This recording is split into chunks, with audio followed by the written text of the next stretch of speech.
नमस्कार मित्रों। सुभाष चंद्र बोस की अगली कड़ी मैं बात करने जा रही हूँ।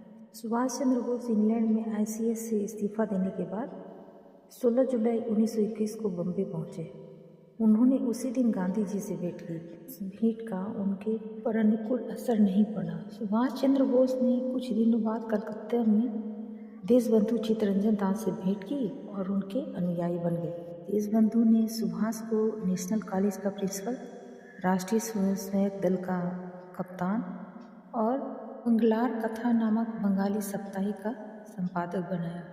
सुभाष बंगाल प्रांतीय कांग्रेस कमेटी में विधिवत सम्मिलित हुए और उसका प्रचार कार्य करने लगे।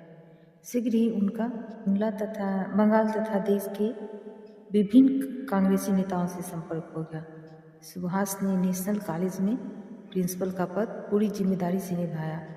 सुभाष बोस का बंगाली पत्र आत्मशक्ति और अंग्रेजी दैनिक फॉरवर्ड से भी निकट संबंध था। 1921 में देशबंधु के नेतृत्व में सुभाष ने असहयोग आंदोलन के कार्यक्रमों तथा प्रदर्शनों में सक्रिय भाग लिया। 17 नवंबर 1921 को प्रिंस ऑफ वेल्स भारत आए। सारे देश में उनकी यात्रा का बहिष्कार हुआ। कलकत्ते में प्रिंस की भारत यात्रा के विरोध में सुभाष बोस ने हड़ताल का आयोजन किया। इस हड़ताल के बाद सरकार ने अपने दमन चक्र में तेजी की। 10 दिसंबर 1921 को बोस तथा देशबंधु दोनों को गिरफ्तार कर लिया गया। सुभाष बोस की गिरफ्तारी पर उनके पिता जानकीनाथ बोस को उन पर गर्व हुआ। सुभाष बोस 1921 से 22 में 8 महीने जेल में देशबंधु के साथ रहे। इस बीच दोनों को एक दूसरे को जानने का अवसर मिला। जनवरी 1922 में पंडित मदन मोहन मालवीय ने कांग्रेस तथा सरकार के बीच मध्यस्थता का प्रस्ताव किया। सरकार ने भारतीय समस्या को सुलझाने के लिए एक गोलमेज परिषद का सुझाव रखा। देशबंधु इस समय जेल में थे। वे सरकार के इस प्रस्ताव को स्वीकार करने के पक्ष में थे, लेकिन गांधी जी ने इस प्रस्ताव को अस्वीकार कर दिया। फरवरी 1922 को उत्तर प्रदेश के गोरखपुर जिले में चौड़ी चौरा नामक स्थान पर भीड़ ने 22 पुलिसकर्मियों की हत्या कर दी। इस पर गांधी जी ने असहयोग आंदोलन बंद कर दिया। सुभाष बोस, देशबंधु चित्तरंजन दास, पंडित मोतीलाल नेहरू और लाला लाजपत राय आदि नेताओं ने गांधी जी के इस कदम की तीव्र आलोचना की। 10 मार्च 1922 को गांधी जी गिरफ्तार कर लिए गए और उन पर मुकदमा चला। इसने उन्हें 6 वर्ष का कारावास दंड दिया। गांधी जी की गिरफ्तारी के बाद असहयोग आंदोलन मुरझा गया। असहयोग आंदोलन ने देश में असाधारण जागृति उत्पन्न की। इसने भारतीय राजनीति में एक युग का अंत किया और दूसरे का आरंभ। मगर असहयोग आंदोलन में 3 त्रुटियां थीं। पहला, इसमें सारी शक्ति एक व्यक्ति महात्मा गांधी के हाथों में केंद्रित कर दी गई थी। दूसरा, भारत के राष्ट्रीय आंदोलन में खिलाफत के प्रश्न को मिलाना पंथ निरपेक्षता के सिद्धांत के अनुकूल था। तीसरा, असहयोग आंदोलन के आरंभ में गांधी जी ने वायदा किया था कि 1 साल में स्वराज्य मिल जाएगा। सुभाष बोस के विचार से इस प्रकार का वायदा बचपना था। असहयोग आंदोलन का अंत होने के बाद भारतीय राजनीति में निष्क्रियता आ गई और इस काल में कांग्रेस अधिकार रचनात्मक कार्यों में लगी रही। सितंबर 1923 में सुभाष अखिल भारतीय युवक कांग्रेस सम्मेलन की स्थापना समिति के अध्यक्ष बने। इन्हीं दिनों बंगाल के कई जिलों में बाढ़ आ गई। सुभाष चंद्र ने बाढ़ पीड़ित लोगों की सहायता की। देशबंधु चित्तरंजन दास का विचार था कांग्रेसियों को चुनाव में भाग लेकर विधानमंडलों के भीतर प्रवेश करना चाहिए और वहां सरकार के प्रति असहयोग की नीति अपनानी चाहिए। सुभाष बोस देशबंधु के विशेष विश्वास पात्र थे। सुभाष बोस ने बंगलार कथा तथा फॉरवर्ड पत्रों में महत्वपूर्ण काम किया। सुभाष बोस का क्रांतिकारियों से संपर्क था। ब्रिटिश सरकार का खुफिया विभाग उन पर नजर रखता था। देशबंधु और सुभाष ने राष्ट्रीय आंदोलन को व्यापक आधार देने के लिए मजदूरों, किसानों और छात्रों का संगठन आरंभ किया। स्वराज्यवादियों ने बंगाल विधानमंडल में अनेक सफलताएं प्राप्त की। कलकत्ता नगर निगम में भी उनका बहुमत हो गया। देशबंधु कलकत्ता नगर निगम के मेयर बने। उन्होंने सुभाष बोस को मुख्य कार्य अधिकारी बनाया। यह देशबंधु के जीवन का गौरव काल था। सुभाष बोस ने नगर निगम में कर्मचारियों तथा जनता के लाभ के लिए अनेक कार्यक्रम लागू किए। 24 अक्टूबर 1924 को सुभाष बोस गिरफ्तार कर लिए गए और उन्हें बिना मुकदमा चलाए अनिश्चित काल के लिए जेल में डाल दिया गया। सुभाष बोस 25 अक्टूबर को गिरफ्तार किए गए। उन्हें कुछ समय तक कलकत्ते की अलीपुर जेल में रखा गया। इस समय वे कलकत्ता नगर निगम के मुख्य कार्यकारी अधिकारी थे। सुभाष कालीपुर जेल के अफसरों से अक्सर विवाद रहता था। पुलिस ने उन्हें दंड के तौर पर कलकत्ते से 100 मील की दूरी पर बेरहामपुर जेल में भेज दिया। वे 2 महीने बेरहामपुर जेल में रहे। जनवरी 1926 में सुभाष बोस और उनके कुछ बंदी साथियों को बर्मा की मांडले जेल में स्थानांतरित कर दिया गया। 16 मई 1925 को सुभाष बोस के राजनीतिक गुरु देशबंधु चित्तरंजन दास का देहांत हो गया। सुभाष को इसका गहरा धक्का लगा। अक्टूबर 1925 में सुभाष बोस तथा उनके जेल साथियों ने जेल में दुर्गा पूजा का उत्सव मनाया और इसके लिए सरकार से कुछ सुविधाएं चाहिए। सुविधाएं न मिलने पर उन्होंने 15 दिन की भूख हड़ताल की। सरकार को सुभाष तथा उनके साथियों की मांगें स्वीकार करनी पड़ी। जब सुभाष जेल में थे, उन्हें बंगाल विधान परिषद के निर्वाचन में कलकत्ता निर्वाचन क्षेत्र से खड़ा किया गया। वे भारी बहुमत से विजयी हुए। 1926 के जाड़ों में सुभाष का स्वास्थ्य गिर गया। कुछ समय के लिए उन्हें बर्मा के एक दूसरे नगर इंसिंग की जेल में भेज दिया गया। बाद में डॉक्टरी जांच के आधार पर वे 16 मई 1927 को जेल से रिहा कर दिए गए। 1927 से 1932 तक का काल सुभाष बोस के जीवन में भी महत्वपूर्ण है और भारतीय राष्ट्रवाद की यात्रा में भी। इस अवधि में कांग्रेस का प्रभाव बढ़ा और देश में वामपंथी विचारधारा पनपी। बोस और जवाहरलाल नेहरू इस विचारधारा के प्रवक्ता बने। सुभाष बोस कांग्रेस के 91वें अधिवेशन के अध्यक्ष चुने गए। यह अधिवेशन हरियापुर, गुजरात में धूमधाम से हुआ। सुभाष बोस ने अपने अध्यक्षीय भाषण में राष्ट्रीय और अंतर्राष्ट्रीय महत्व के प्राय सभी विषयों की चर्चा की। ऐसे कुछ मुख्य विषय थे: साम्राज्यों का उत्थान पतन, उपनिवेशवाद और समाजवाद का संबंध, साम्राज्यवाद की फूट डालो और राज करो नीति, ब्रिटिश साम्राज्य की संकटापन्न स्थिति, इंग्लैंड की सामूहिक शक्ति का ह्रास, अंतर्राष्ट्रीय शक्तियों के घात प्रतिघात के संदर्भ में, भारत की स्थिति, अल्पसंख्यकों की समस्या, स्वतंत्रता के बाद भी कांग्रेस की आवश्यकता, केंद्र में शक्तिशाली शासन की वांछनीयता, स्वतंत्र भारत का समाजवादी आधार पर पुनर्निर्माण, संपर्क भाषा, बढ़ती हुई आबादी, आर्थिक सुधारों की दिशा, भारतीय शासन अधिनियम 1935 की आलोचना, पार्टी अनुशासन, कांग्रेस समाजवादी दल, स्वतंत्र भारत की विदेश नीति, अंतर्राष्ट्रीय संपर्क, प्रवासी भारतीय आदि। अपने भाषण के अंत में सुभाष बोस ने गांधी जी की सराहना की। सुभाष बोस ने अपने अध्यक्षीय भाषण में भारत के आर्थिक पुनर्निर्माण के लिए एक योजना समिति के गठन का सुझाव किया था। उनके आग्रह पर जवाहरलाल नेहरू इस समिति के अध्यक्ष बने और उन्होंने स्वतंत्रता मिलने पर भारत की आर्थिक विकास के बारे में प्रारंभिक रूपरेखा तय की। जुलाई 1938 में मध्य प्रांत के मुख्यमंत्री एन.जी. खरे का कांग्रेस कमान से मतभेद हो गया। सुभाष बोस ने कांग्रेस हाईकमान का साथ दिया और खरे को मुख्यमंत्री के पद से इस्तीफा देना पड़ा। सुभाष बोस मुस्लिम लीग के प्रति नरम रुख अपनाना चाहते थे, लेकिन कांग्रेस हाईकमान के दबाव के कारण वे ऐसा नहीं कर सके। 1938 में यूरोप की राजनीति नया मोड़ ले रही थी। बोस का विचार था कि यूरोप में शीघ्र ही गंभीर राजनीतिक संकट पैदा होगा। वे चाहते थे कि भारत इस महान संकट से लाभ उठाए। उनका विचार था कि कांग्रेस ब्रिटिश सरकार को चेतावनी दे दे कि भारत को आज़ादी दी जाए। यदि सरकार इस चेतावनी पर ध्यान न दे तो कांग्रेस जन आंदोलन छेड़ सकती है। यह आंदोलन अकेले गांधी जी ही छेड़ सकते थे और उनका विचार था कि देश अभी इस आंदोलन के लिए तैयार नहीं है। 1938 के अंत में बोस ने जर्मनी, इटली और जापान की सरकारों से संपर्क साधना शुरू किए। उनका विचार था कि शत्रु का शत्रु हमारा मित्र हो सकता है। जवाहरलाल नेहरू बोस के इस विचार से सहमत नहीं थे। 1930 के अंत में कांग्रेस अध्यक्ष पद के लिए उम्मीदवार खोजे जाने लगे। बोस दोबारा कांग्रेस का अध्यक्ष बनना चाहते थे। गांधी जी को यह मान्य नहीं था। उन्होंने आंध्र प्रदेश के डॉक्टर पट्टाभी रामैया को कांग्रेस के अध्यक्ष पद के लिए खड़ा किया। 5 पोस्ट भी खड़े हुए और वे जीत गए। डॉक्टर पट्टाभी के हार को गांधी जी ने अपनी हार बताया।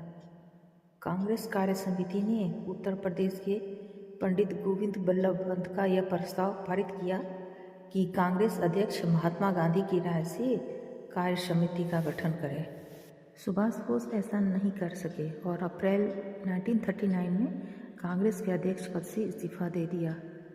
मई 1939 में सुभाष बोस ने कांग्रेस के अंतर्गत अपने एक नए दल फॉरवर्ड ब्लॉक की स्थापना की और सारे देश का दौरा किया। कांग्रेस कार्य समिति ने प्रस्ताव पास किया कि सुभाष आगे के 3 वर्ष तक बंगाल कांग्रेस कमेटी के अध्यक्ष नहीं रहेंगे और न वे कांग्रेस की किसी निर्वाचित समिति के सदस्य हो सकेंगे।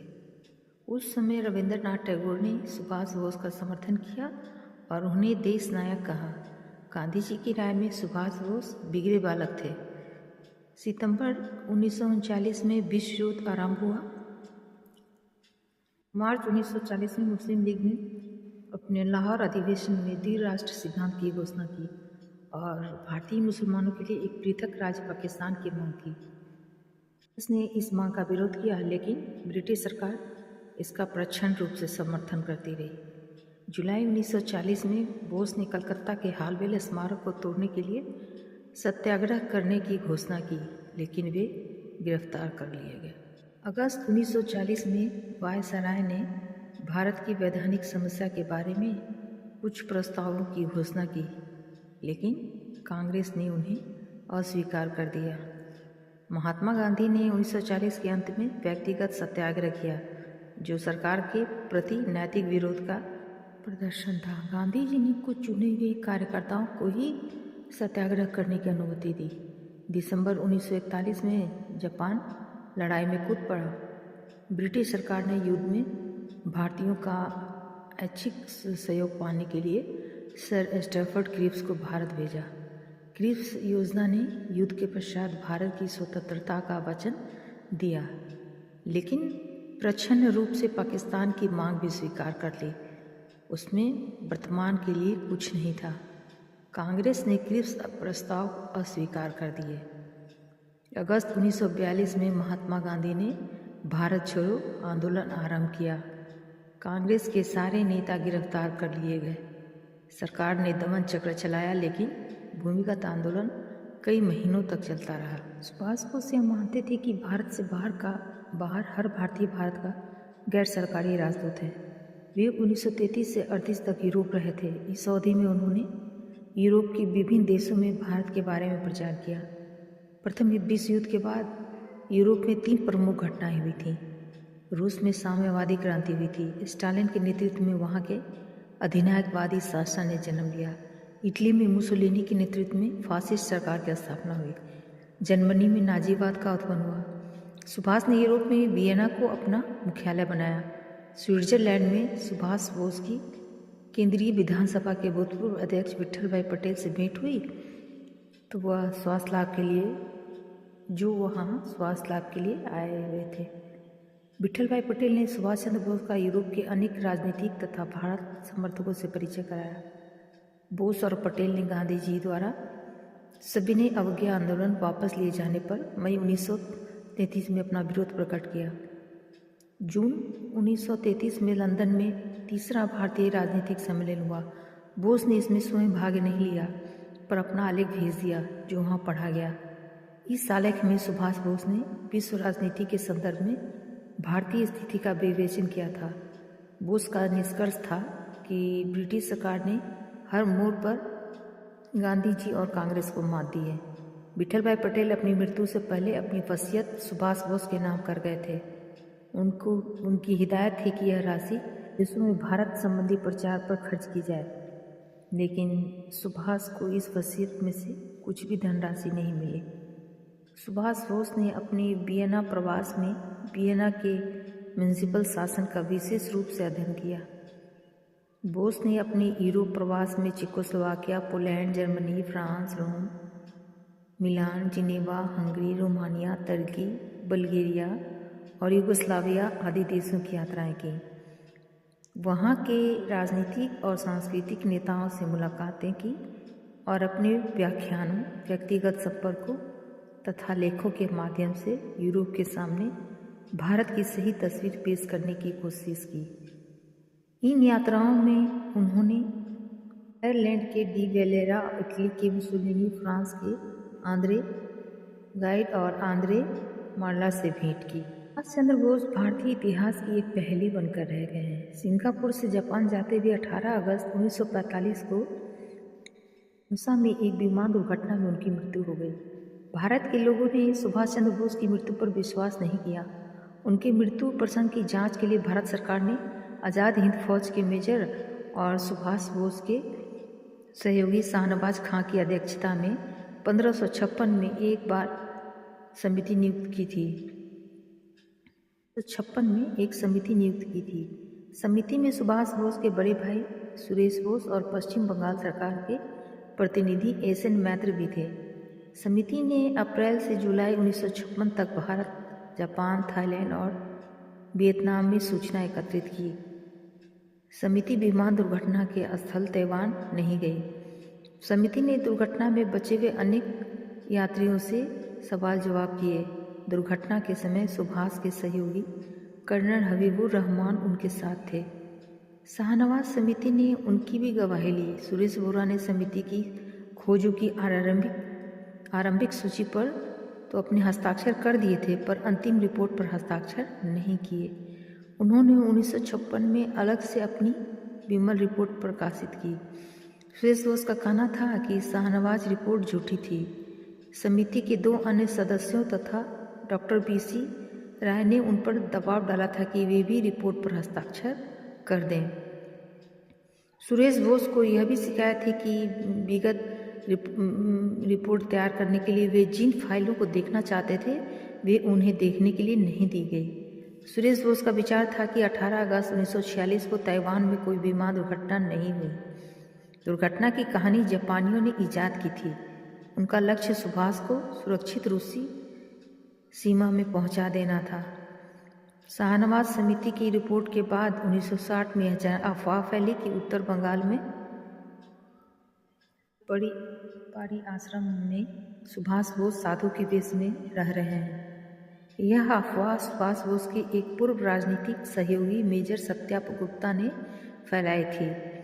सुभाष बोस 1941 में जब कलकत्ते से बर्लिन गए थे तब वे काबुल में उत्तम चंद नामक व्यक्ति के घर पर रह रहे थे। मेहरोत्रा ने भी सत्या गुप्ता के कथन की पुष्टि की और कहा कि शालपारी के साधु बाबा सुभाष बोस ही हैं। आश्रम के ही एक सदस्य हरिपाद बोस ने भी यह विश्वास व्यक्त किया। इस गुट ने सुभाषवादी जनता नामक एक संगठन स्थापित किया और सुभाष बोस के जीवित रहने के बारे में अनेक सार्वजनिक सभाएं की तथा पैम्पलेट और पोस्टर वितरित किए। अंग्रेजी तथा बंगाली की अनेक पत्र पत्रिकाओं में इस विषय पर लेख छपे। नेताजी की मृत्यु के बाद जो अनेक कथाएं उभरी उनमें से एक यह थी कि बोस संभवतः रूस चले गए थे। रूसियों ने उन्हें बंदी बना लिया था। रूसी अधिकारी नेताजी के जीवित होने के समाचार से नेहरू को डराया करते थे। उनकी धमकी थी कि यदि नेताजी भारत आ गए तो यह नेहरू के शासन के लिए खतरा हो जाएगा। नेहरू इससे डरते थे और रूसियों की हर बात मानने के लिए विवश थे। 1970 में भारत सरकार ने नेताजी के तिरोभाव की जांच करने के लिए पंजाब हाईकोर्ट के अवकाश प्राप्त मुख्य न्यायाधीश जी.डी. उस्ला की अध्यक्षता में समिति नियुक्त की। इस समिति के एक ही सदस्य थे, जी.डी. खोसला। खोसला ने 1974 में अपनी जांच पूरी की। वे उपलब्ध साक्ष्य की पूरी तरह जांच करने के बाद इसी निष्कर्ष पर पहुंचे कि बोस की मृत्यु हो गई थी।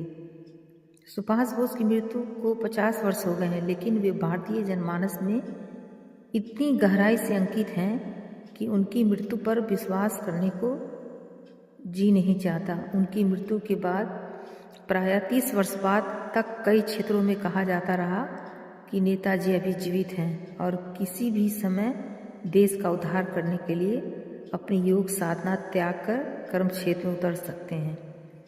सुभाष की कल्पना एक अवतारी पुरुष के रूप में की गई है, जिन्होंने अन्याय और अत्याचार को दूर करने के लिए, न्याय की स्थापना के लिए मनुष्य शरीर धारण किया था। अवतार का काम जब तक पूरा नहीं हो जाता, वह संसार का त्याग नहीं करता।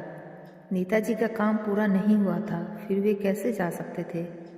हिंदू धर्मशास्त्रों में अवतारी पुरुष के जो लक्षण गिनाए गए हैं, नेताजी के भक्त उन लक्षणों को नेताजी में आरोपित करते हैं।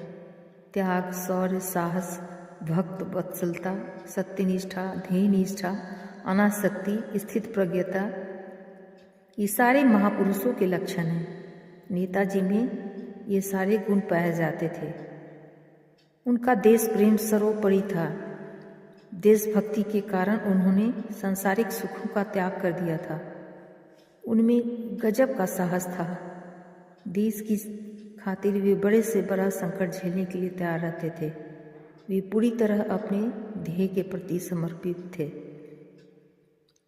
इन सुभाष की सत्यनिष्ठा और ध्येय निष्ठा में कोई संदेह नहीं है। सुभाष को अपने जीवन में सफलताएं और असफलताएं दोनों मिली, लेकिन मृत्यु के बाद भारत के राष्ट्रीय नेताओं की श्रेणी में उनका स्थान सदा के लिए सुरक्षित है। 1942 का भारत छोड़ो आंदोलन अपने उद्देश्य में विफल हो गया, लेकिन इससे भारत का स्वतंत्रता संग्राम रुका नहीं, वह सुदूर पूर्व में चला गया। इस आंदोलन के नेता थे सुभाष चंद्र बोस तथा उनकी आज़ाद हिंद फौज।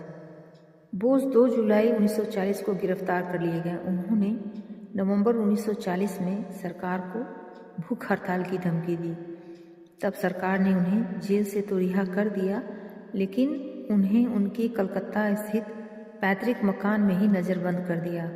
बोस 17 जनवरी 1941 की रात को अपने घर से भाग गए और भारी मुसीबतें उठाकर काबुल पहुँचे। वे काबुल से मॉस्को और मॉस्को से बर्लिन पहुँच गए। बर्लिन में सुभाष बोस ने जर्मन सेनाध्यक्षों तथा हिटलर से भेंट की।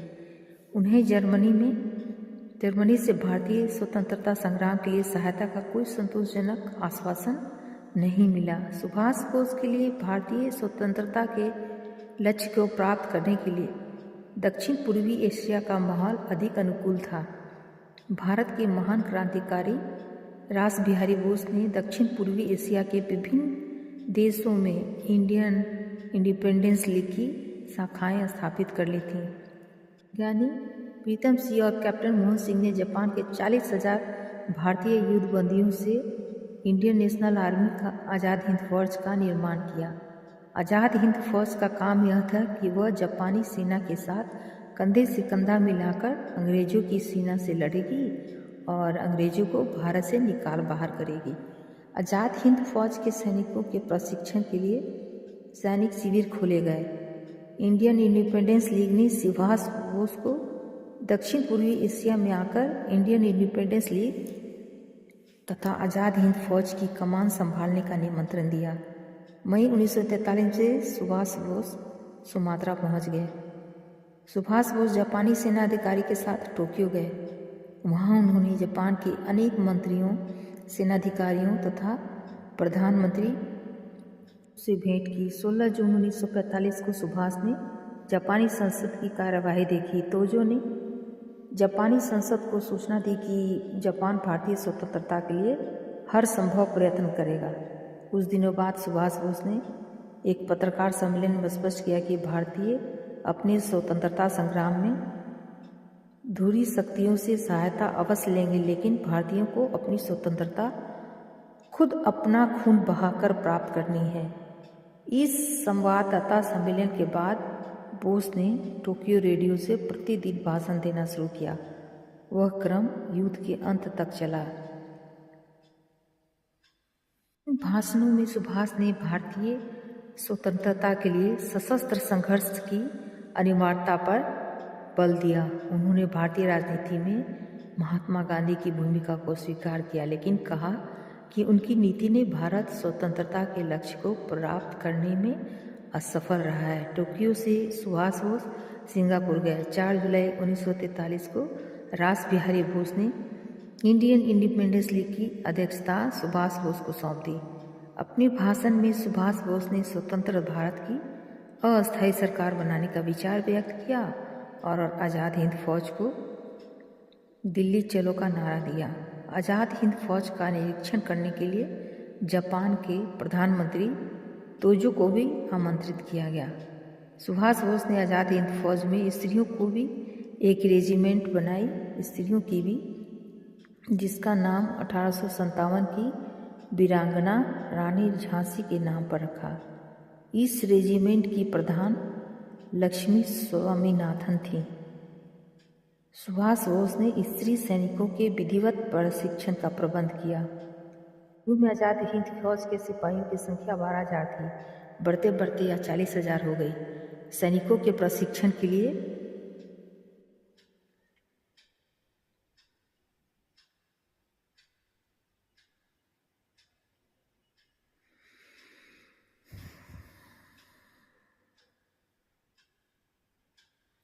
सुभाष बोस ने 21 अक्टूबर 1943 को अंतरिम सरकार की घोषणा की।